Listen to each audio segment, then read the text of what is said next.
What's up, guys? Jason up in New Age Revolution down here in the cave for a Sunday afternoon drop-in here. We've got a couple of things, a couple of new G.I. Joe accessories coming in the mail to complete a few figures. So we'll be adding 2 more figures to the G.I. Joe shelf this week, hopefully this week. We're going to hook up one of these DVD VCR combos upstairs and just enjoy some VHS tapes up on the 4K, which is just doesn't feel right. Sounds a little wrong, but realistically, I won't come down here at night for like 2 hours to watch a movie all the time. I do it when the mood hits, which is often, but you know, sometimes before bed I just want to kind of lay around and watch something comfortably on the couch, and I'll do it upstairs. So it'll get use. It won't get a ton of use upstairs, but it'll be okay. So we're gonna do that tonight. What else? What else is new? I think that's it. New. So today we do another Whatever Happened To, and this one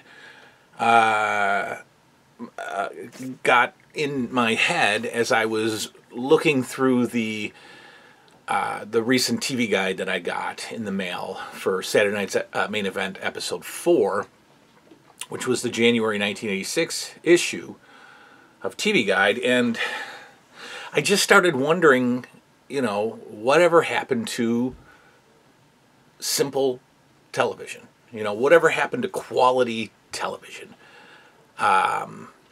Simple cable, our simple choices. And prior to that, the most simple it could possibly be, 3, 4, 5, maybe 6 if you're lucky, channels. And something was on. And if it wasn't on, the TV was off. And things are different. Things are different today. And we'll get into all that. While I'm, you know, I don't know, doing some stuff, why don't you ponder the question, whatever happened to television?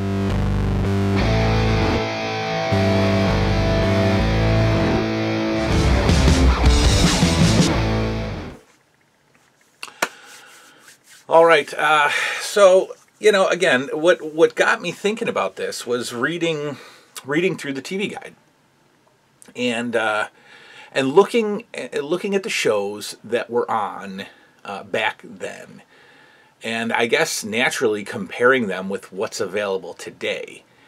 And it got me thinking about how too much has become too much, right?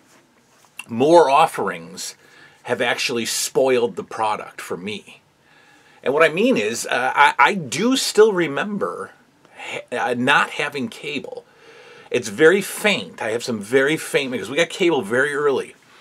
But I do still remember having, in our area, it was 8, 10, and 13. Those were the CBS, NBC, and ABC stations, 8, 10, and 13. In fact, they still are. And then we had Channel 31, which was Fox, right? Before it became officially Fox. Here locally it was called WUHF. But it was Fox, and it morphed into Fox. And then we had our WXXI channel, which was PBS. And that was it. You might be able to catch another channel on the UHF dial, maybe, you know, with an antenna. But those were our channels. And I think that was obviously people's lives up until like maybe 1982, 1983, 1984, when cable started hitting people's households. So could you imagine today? Could you imagine today only having those 5 channels? And realistically, PBS, you're not watching that. You know, so really you got 4 channels. Could you imagine? Could you imagine having 4 channels today? And how we would not be able to survive, or how many of us would not be able to survive, right? And you knew that, or you have to know now, because those networks survived, they were putting out fantastic product, right? If you've only got 3 or 4 channels, every single channel has to bring it. And they did. They did with their morning lineup, with their news, with their daytime lineup, which was tailored. I guess I will be sexist, I suppose, but the morning and the daytime lineup was tailored towards women. It's a fact, right? Soap operas, game shows, things like that, tailored toward women as more women were home. And then they'd have a completely different, it would go in a completely different direction midday, or prime time was a completely, you had sections of television, right? We don't have that today. Everything is all over the place today. Even something as simple as HBO. Remember back in the day when HBO or those movie channels would not air anything inappropriate during the day. It was they would save that stuff for nighttime. And they would give you fair warning that something was coming that was going to be, possibly inappropriate for children. That concept doesn't exist anymore. So those early channels, right, that early 5-6 channel lineup in your house morphed then into very early cable. And we had very early cable. And I am thrilled to have had very early cable because it was such a, I don't know, influential. I don't know, can we say that about cable television? Did cable television influence me? Yeah, I think so. I think it did. But when I say cable, 19 channels, Greater Rochester Cablevision in 1984. 19. And 5 of them were ones that we already had. The local channels and the Fox channel and the PBS channel. So that leaves what? 14 channels. And, back then it was TBS. It was the Madison Square Garden channel. It was the very early ESPN. I'm sure that there was a news network, what CNN morphed from, and other stuff. I mean, stuff. I think maybe the USA Network. So USA, TBS, I think we had HBO very early on. There was a shopping network, I remember. Like I said, a very early ESPN, a very primitive ESPN, certainly not what we're used to seeing today. And I think a few like regional channels. I think we had WOR, Channel 9 in New York. I know we did because I saw a couple of awesome things on WOR. I watched WWF Wrestling, I watched Tales from the Dark Side, and I watched Howard Stern on WOR TV out of New Jersey, or New York City. And it was beautiful. So the point is, those 19 channels, again, had to bring the content. And we didn't have any other access to the things that were on cable any other way. If you're watching TBS midday, you're getting old black and white shows that you don't watch anymore. You're getting the Beverly Hillbillies, you're getting Leave It to Beaver. And we literally had no other way to watch that. There was no Leave It to Beaver DVD box set. If you were going to watch it, you were going to sit in front of your television on TBS at 4:05 on a weekday, and you were going to watch Leave It to Beaver. That was your only option. And so when it later morphed into this must-see TV concept, I think must-see TV existed from day one. Day one, because you had to be there to see it, or else you were literally never going to see it again. Now, I know that reruns happen for most shows, but if your show didn't have a rerun, you would never see that episode again. If your sporting event didn't have a rerun, which it didn't, you would never see that sporting event again. It was gone. It was gone forever. Unless you had a VCR and then you taped it, and then that was awesome. But, it was a special event. Television was a special event that the family tailored its evening around. You know, if there was something special going on at 8 o'clock on a Friday night, everything got done, and you made sure that you were sitting in front of the television at 8 o'clock on a Friday night. And I remember some really special family TV things. I remember the annual airing of The Wizard of Oz on local channels. It would air at 8 o'clock on like a Friday or Saturday night once a year. Once a year, The Wizard of Oz would air. And we would all be there with snacks and ready to watch it. Don't have to do that today. You know, why couldn't we have been okay with the way that it was? Why did we have to have everything that we wanted at our fingertips? Yes, I take advantage of it too, and yes, it is improved our, you know, entertainment portion of our lives. But could we have been okay not having everything at our fingertips? Right? Because then the video store concept started taking off, where if you want to watch a movie and it's not on HBO, you can go to a store and possibly rent that movie. That was okay too. I was okay with that too, because it wasn't just click and serve. You know, it wasn't just click and stream and download. And somebody on the channel the other day mentioned a movie called Joysticks, which is like 1982. Really bad, low-budget movie about an arcade. Just silly, campy 80s cheeseball fun. Where in the world would I be able to see Joysticks, right? Well, it was on Amazon or Hulu or something. It was on one of them. And I found it and just started playing it and watching it. I'm like, you know, that's great and all, but you know, maybe it didn't need to be that easy for me to see it. Programming has obviously changed a ridiculous amount. I mainly only watch stuff from my collection, and we've exposed the children to Full House, and it's hard to sit through, but the kids love it. And I'm glad that the kids love it, because their brains aren't tarnished yet, that they can enjoy that super cheesy, innocent kid sitcom type of humor.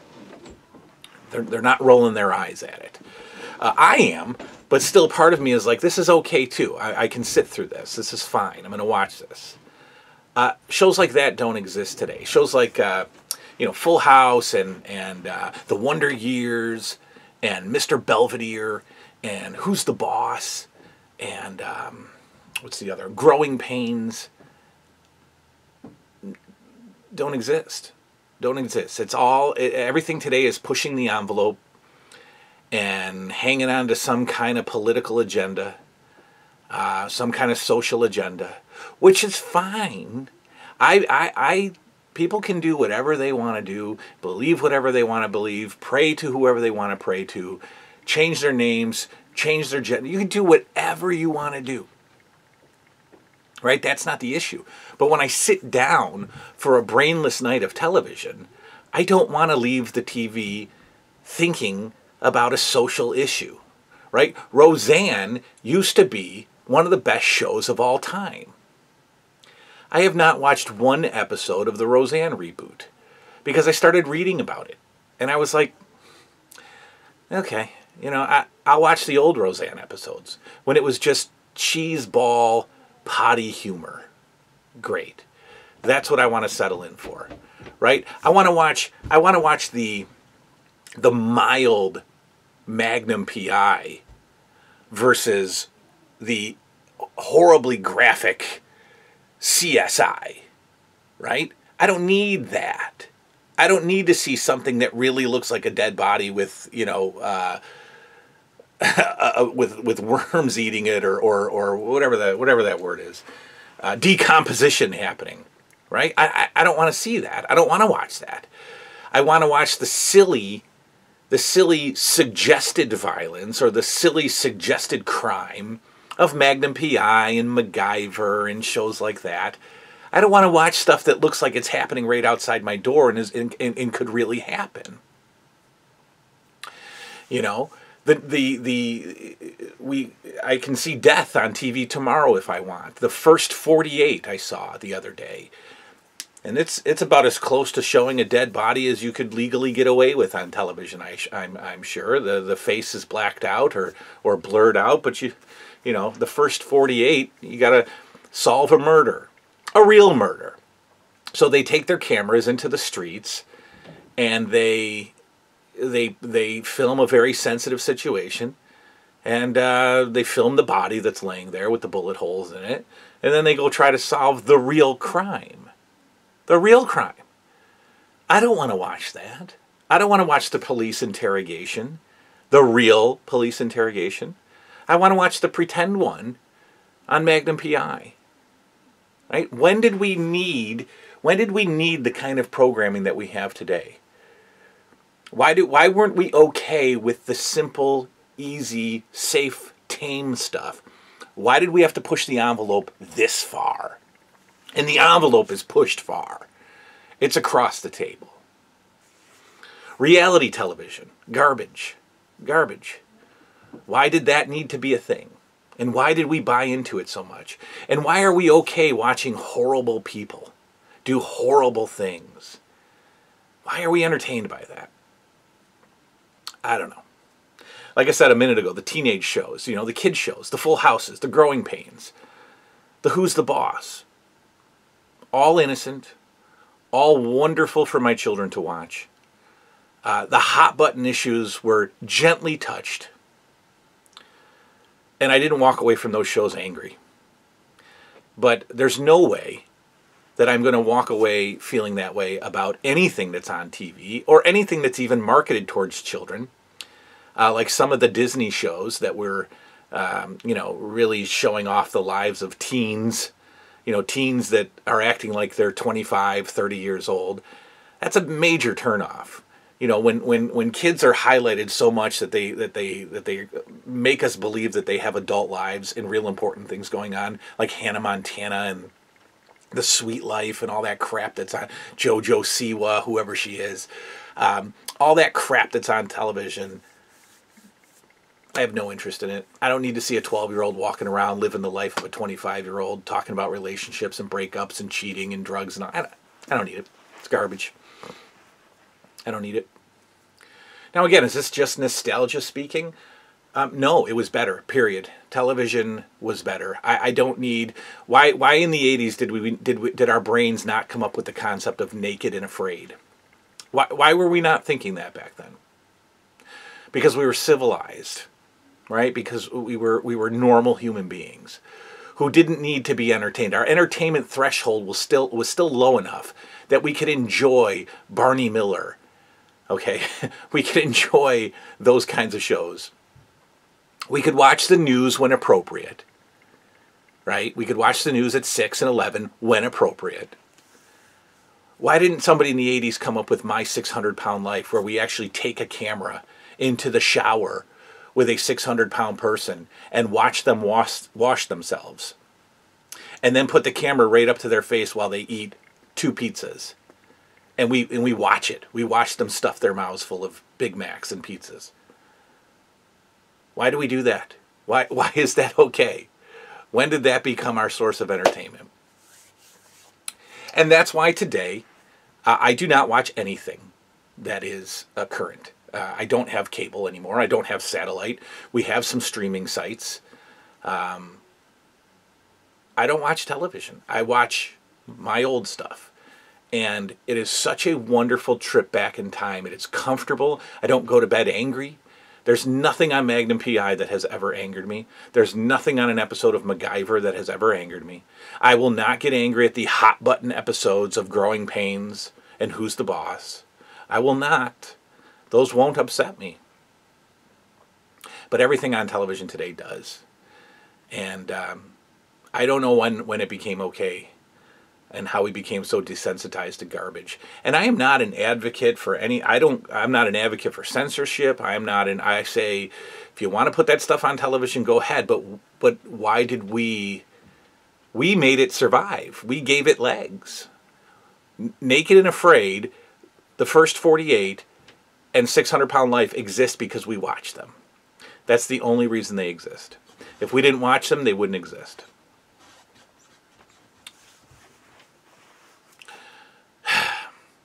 So it's just more for me. It's just more investment into the old stuff. You know, just watching the classic footage and enjoying it that way. I suggest you guys do the same thing too. So anyway, whatever happened to television? I think now I'll go up and maybe pour a brandy, sit by the fire, and watch some Magnum PI. Until next time, good night now.